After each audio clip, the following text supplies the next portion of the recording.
اس لیے کہ اس وقت ابو جہل رسول اللہ کو آنکھوں سے دیکھتا تھا، معجزات دیکھتا تھا، آپ کے کمالات دیکھتا تھا، لیکن مانتا نہیں تھا۔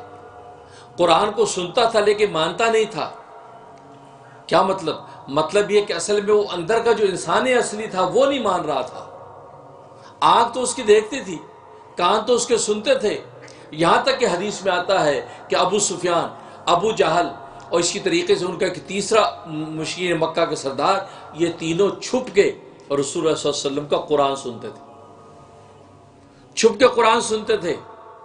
اور جب ساری رات صبح تک فجر تک قرآن سنتے رہے، اب جب واپس لوٹنے لگے تو ایک دوسرے کو دیکھا، یار تو کیوں آیا؟ کہتے یار بس گھر میں تھا، لیکن رسول اللہ صلی اللہ علیہ وسلم محمد کے اس قرآن کی ایسی کوئی چاشر و کشش تھی کہ سننے کے لیے آ گئے کہ یار بات سنو، اگر ایسا ہم نے کیا اور قوم کو پتہ چل گیا کہ ہم محمد کا کلام اتنے شوق و ذوق سے سنتے ہیں تو ساری قوم مسلمان ہو جائے گی۔ آج کے بعد عہد کرو کہ ہم نہیں آئیں گے، ٹھیک ہے۔ دوسری رات ہوئی تو ابو جہل نے سوچا کہ یار وہ دو تو نہیں آئیں گے، میں چلتا ہوں اکیلا جا کے سنتا ہوں۔ وہ اکیلا چھپ کر کے آ گیا۔ ابو سفیان نے سوچا کہ وہ دو تو نہیں آئیں گے کیونکہ کل عہد ہوا ہے، وہ چھپ کر کے آ گیا۔ تیسرا بھی پہنچ گیا، اب تینوں سن رہے ہیں۔ جب عین فجر تک قرآن کریم سنا، لوٹنے لگے تو پھر ایک دم ملاقات ہوگی، یار دیکھا کل عہد کیا تھا یار، تم پھر آ گئے۔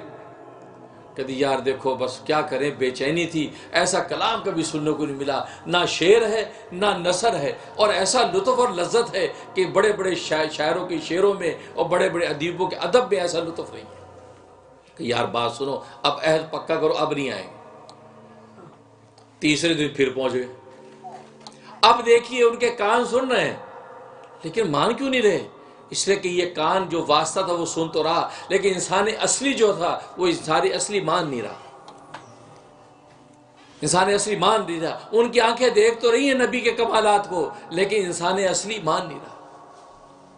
تو معلوم یہ ہوا کہ انسان اصلی جب مان جاتا تو کام ہو جاتا ہے، اور انسان اصلی بس اوقات بغیر سنے مان جاتا ہے۔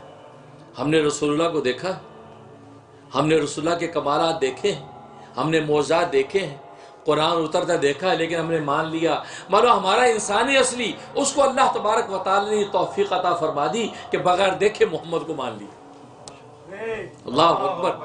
ابو جہل عتبہ شیبہ نے محمد کو دیکھ کر، ان کے حسن و جمال کی رعنائیوں کو دیکھ کر بھی نہ مانا، اور ہم اللہ کا شکر کرتے ہیں، اللہ تبارک و تعالی نے ہمیں اطاعت کا وہ وصف عطا فرمایا کہ محمد صلی اللہ علیہ وسلم کو دیکھے بغیر اس پر ایمان لے آئے۔ یہ بہت بڑا انعام۔